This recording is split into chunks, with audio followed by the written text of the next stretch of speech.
मेरे साथ मौजूद है बीजेपी कार्यकर्ता चंद्रसेन जी। हम इनसे छठ पूजा को लेकर बात करेंगे। तो सर, आपका बहुत बहुत स्वागत है हमारे चैनल पर।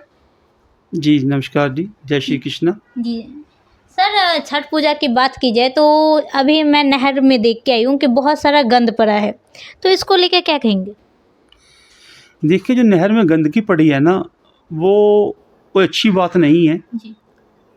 इसमें दोनों तरफ से कमी है, एक प्रशासन की भी कुछ कमियां हैं और मैं कुछ आम जन से भी ये अपील करूंगा कि जो लोग आसपास हैं वो मलबा भी नहर में फेंक देते हैं, वो प्रशासन से भी मैं कहूँगा कि इसकी रोक लगाने के लिए कुछ उचित उपाय किए जाएं। सर, जुर्माना तो लगाए गए हैं। जुर्माना लगाए गए हैं, पर खाली जुर्माने के लिए क्या है कि किसी को कैसे पकड़ा जाएगा, इसके ऊपर क्या है कि सीसीटीवी कैमरा लगना चाहिए नहर के चाहे दोनों तरफ।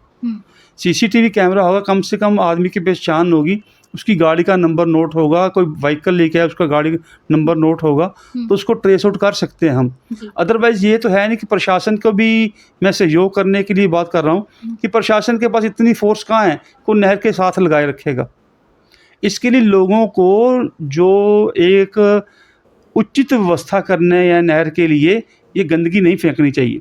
जो पूजा का सामान भी है ना, वो लोग समझते हैं कि हम नहर में फेंक देंगे तो उससे हमारा सोल्यूशन हो गया। वो सोल्यूशन नहीं हो गया, वो उल्टा पाप है। पानी को गंदा करना हमारे शास्त्रों में लिखा गया है कि पानी को गंदा करना एक पाप है, पुण्य नहीं है। कहा जाता है ना कि जल ही जीवन है। जल ही जीवन है, जल एक देवता है और यदि जल को आप गंदगा करोगे, आप गंदी चीज फेंकोगे तो वो राहु का रूप लेगा। मैं ज्योतिषी के हिसाब से बताऊं आपको, जो लोग समझते हैं कि ये हमने फेंक दिया, कचरा फेंक दिया नहर में या कुछ फेंक दिया, वो अपने ग्रह चाल को खराब कर रहे हैं उसमें। ये पूजा की सामग्री है, हमें क्या चाहिए, एक कढ़ाइये में लेकर उसको विसर्जन करने की बजाय उसको जला दें। जला के जो राख बचती है वो किसी भी खेत में या हम किसी पौधे जो है हमारे घर में पौधे हैं, हम उसमें डाल सकते हैं। ये खाद का काम करेगी। और यदि हम उसको जल में विसर्जित करते हैं तो हमारे उल्टा ग्रह खराब करेगी। इसलिए मैं इसके हक में नहीं हूँ कि आप हर चीज़ जो भी चीज़ उठाओ, गंदगी गद्दे उठा के, मलबा उठा के, पुराने कपड़े उठा के नहर में फेंक दो, ये कोई अच्छी बात नहीं है। और मैं सभी लोगों से अपील करता हूँ, इन चीज़ों को हमें बंद करना होगा, नहीं तो आने वाले समय में ये हमारे लिए ही नहीं, हमारे आने वाले समय में जो हमारी जनरेशन आ रही हैं, ये उसके लिए घातक होगा। सर, छठ पूजा की बात की जाए तो छठ पूजा को लेके कितनी तैयारी की है सरकार ने? देखिए, प्रशासन की तरफ से काफ़ी सहयोग मिल रहा है। प्रशासन तो छठ पूजा के लिए नहर की सफाई भी करा रहा है और हमें डीसी साहब ने, हम डीसी साहब से मिले भी थे। मेरे साथ हमारे जिला प्रधान श्री रनीश धमान जी भी मिले हैं डीसी साहब से।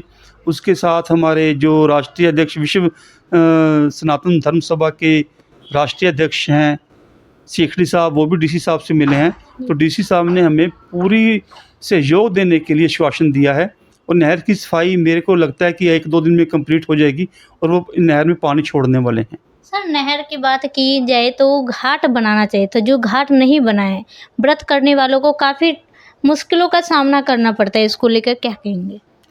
देखिए, इन सभी चीज़ों के लिए काफ़ी अभी समय लगेगा।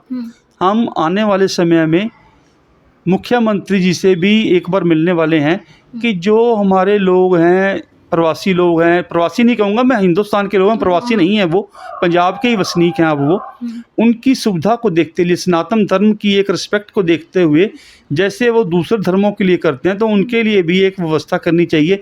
एक कोई पर्टिकुलर जगह बनाए शहर में, नहर के पास ही 3-4 जगह पे घाट बना के दें उनको, ताकि वो अच्छी तरह से औरतें आराम से घाट पे जाके उसकी पूजा अर्चना कर सकें।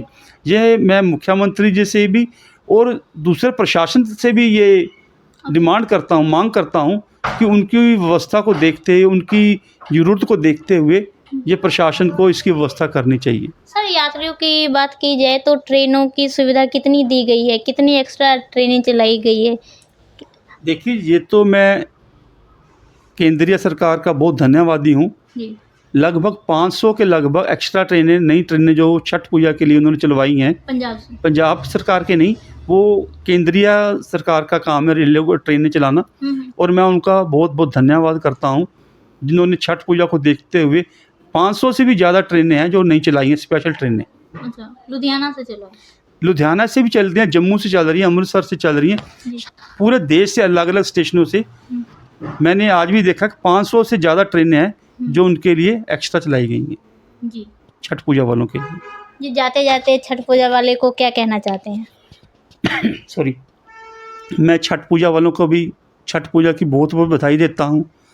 अपने माननीय प्रधान श्री रजनीश धीमान जी की तरफ से, हमारे राष्ट्रीय अध्यक्ष श्री अश्विनी शेखर जी की तरफ से, मैं अपनी तरफ से, अपनी पूरी टीम की तरफ से छठ पूजा वालों को बहुत बहुत बधाई देता हूँ और उनसे अनुरोध करता हूँ, जैसे ही वो छठ पूजा अपना समापन करते हैं तो नहर में यदि, वैसे वो गंदगी डालते नहीं हैं, मुझे पता है, मैंने पूरा स्टडी किया उसको, कि बांस के टोकरे में उनका सामान आता है, कपड़े में आता है, पॉलीथीन वगैरह में नहीं आता है। तो यदि कुछ सामान रह भी जाए वहाँ, तो छठ पूजा वाले जितने भी लोग हैं उनसे अनुरोध करूँगा वो साथ के साथ सफाई कर दें, सफाई करके जाएं वो। और मैं भी प्रशासन से भी कहूँगा कि थोड़ा इस व्यवस्था को ढंग से करने के लिए अपने वॉलंटियर्स को या अपने किसी ऑफिसर्स को यहाँ पे मनोनीत करें। हाँ, क्योंकि नहर की सफाई ना समय समय पे होना चाहिए, क्योंकि यही पानी हम साफ करके पीते हैं जहाँ तक होता है।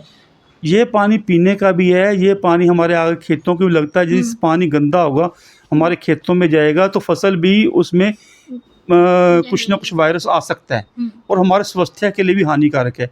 मैं एक बार फिर से सभी शहरवासियों से निवेदन करता हूँ कि नहर में गंदगी मत गिराइए, मलबा मत गिराइए, पुराने कपड़े मत फेंकिए।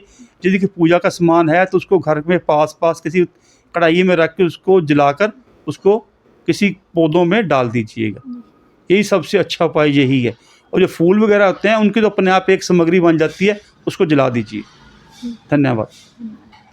आपने देखा कि जैसे कि हमने इनसे बात की छठ पूजा को लेकर और इन्होंने बहुत ही अच्छी बात बोली है। ऐसे ही तमाम खबरों के लिए बने रहिए हमारे साथ। धन्यवाद।